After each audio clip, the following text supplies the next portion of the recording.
Всем привет! Сегодня мы впервые разберем испанский танец с ярко выраженной для национальной музыкальной культуры Испании гармонией и мелодикой. Для начала рассмотрим новые теоретические моменты. Во-первых, новая пьеса написана в бемольной тональности. В скрипичном ключе на протяжении всего произведения записан си бемоль. Во-вторых, впервые у нас встречается такое явление, как затакт, а также мы рассмотрим новый музыкальный знак вольта. Вот эта квадратная скобка. С ключевыми знаками альтерации вы, конечно же, знакомы. Правило ключевых знаков равносильно как для диезных, так и для бемольных тональностей. Знак си бемоль действует на все ноты си в любой октаве на протяжении всей пьесы. Нота си бемоль первой октавы будет исполняться на третьей струне, на третьем ладу. Си бемоль малой октавы исполняется в данной пьесе на первом ладу пятой струны. И си бемоль второй октавы мы будем играть на шестом ладу первой струны. Первые две ноты образуют затакт. Это неполный такт, где отсутствует сильная доля. Почти всегда в музыке самая сильная доля приходится на первую ноту такта. И данная пьеса не является исключением. Акцентировать здесь всегда нужно первую долю из трех долей такта. Теперь разберемся с вольтами. Эта квадратная скобка обозначена цифрой 1. Здесь вторая квадратная скобка обозначена цифрой 2. Такой элемент, как вольта, может присутствовать только если есть элемент повтора, знак репризы. Причем первая вольта ставится всегда перед закрывающим знаком репризы. И означает она то, что при повторе всей музыки, которая находится между двумя знаками репризы, второй раз этот материал не играется. Если бы первая вольта была размещена над двумя тактами, то, соответственно, оба этих такта во второй раз нужно было бы пропустить. В самом начале пьесы обратите особое внимание на аппликатуру правой руки. Это самый удачный вариант аппликатуры – игра на третьей струне пальцами И, М, а затем на третьей струне такую же ноту ля сыграет палец П. То же самое касается и этого мотива, который будет сыгран также пальцами И, М, здесь палец П. Посмотрите внимательно, как это выглядит.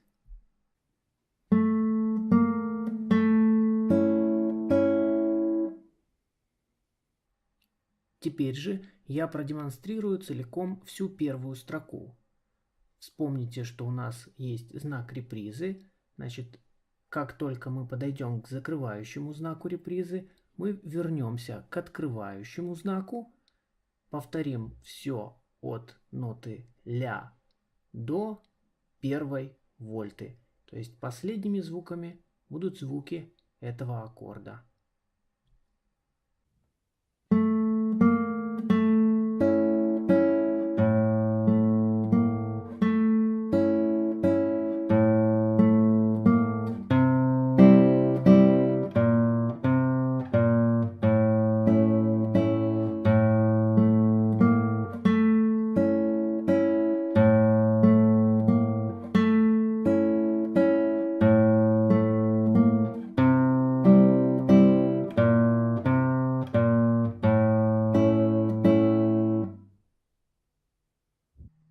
Будьте очень внимательны, когда вы играете последний такт второй строки. Здесь присутствует так называемый пунктирный ритм. В пунктирном ритме каждая первая нота из двух ровно в 3 раза длиннее второй. Для того, чтобы вам было легче почувствовать эту ритмику, предлагаю вам сыграть простое упражнение, в котором я несколько раз подряд сыграю только на одной струне ритм последних двух тактов. Прослушайте упражнение и попытайтесь сыграть его на слух.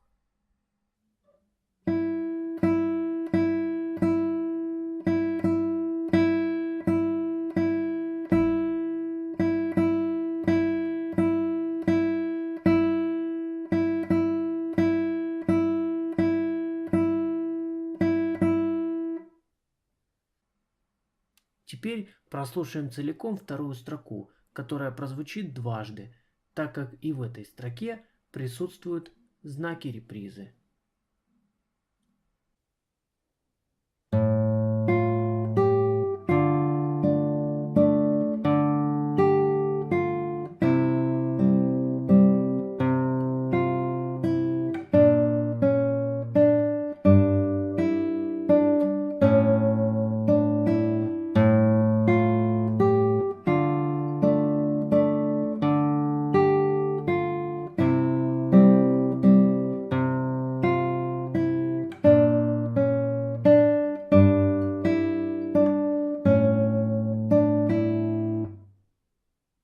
В третьем такте четвертой строки, несмотря на то, что нота соль это третья открытая струна, ее все равно необходимо играть пальцем P.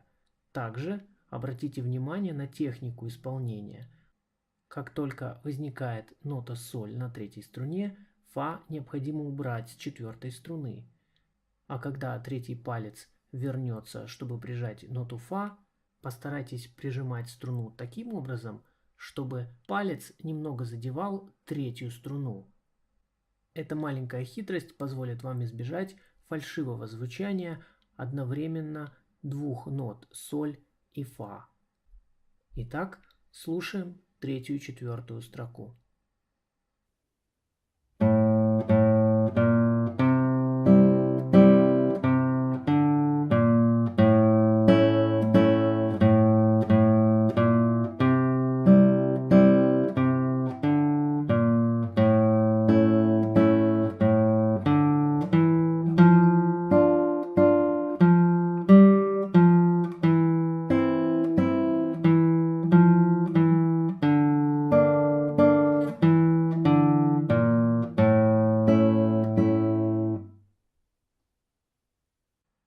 Пятая строка вновь играется дважды. Здесь также присутствуют знаки репризы. Внимательно соблюдайте аппликатуру левой руки. В правой руке старайтесь чередовать пальцы И, М. Если вам удобно, иногда можно добавлять и палец А. В частности, последний такт пятой строки исполняется пальцами А, М, И в верхнем голосе. В данном случае это самая правильная техника. Также не забывайте про лигу, объединяющую две одинаковых ноты. Вот здесь нота ля и здесь нота ре. Слушаем дважды пятую строку.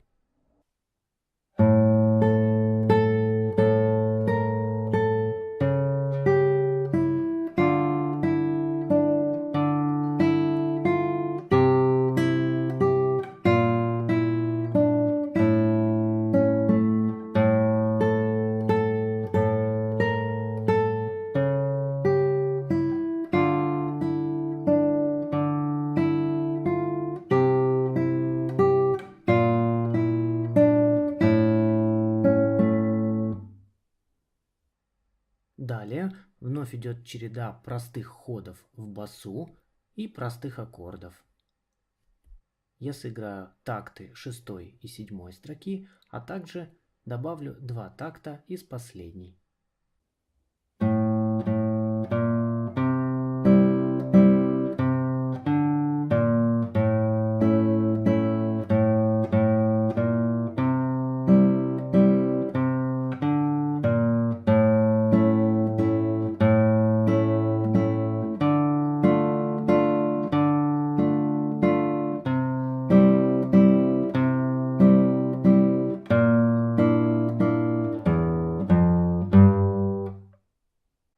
В последних 4 тактах чередуются аккорды с паузами. На первой доле такта играем просто басовую ноту, затем выдерживаем 8-ю паузу путем возвращения большого пальца правой руки на ту же струну, где только что звучала нота ля. После того, как сыграем аккорд из 4 звуков, возвращаем пальцы P и МА на эти же струны. Таким образом будет очень легко исполнить и паузу, и следующий точно такой же аккорд. Паузы не будет только после предпоследнего аккорда. Несмотря на то, что последний аккорд записан как восьмая, его можно продлить. Я продлеваю его обычно до конца такта. По длине он у меня получается как 3/8 или четверть с точкой.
Если вам понравился урок, ставьте лайки.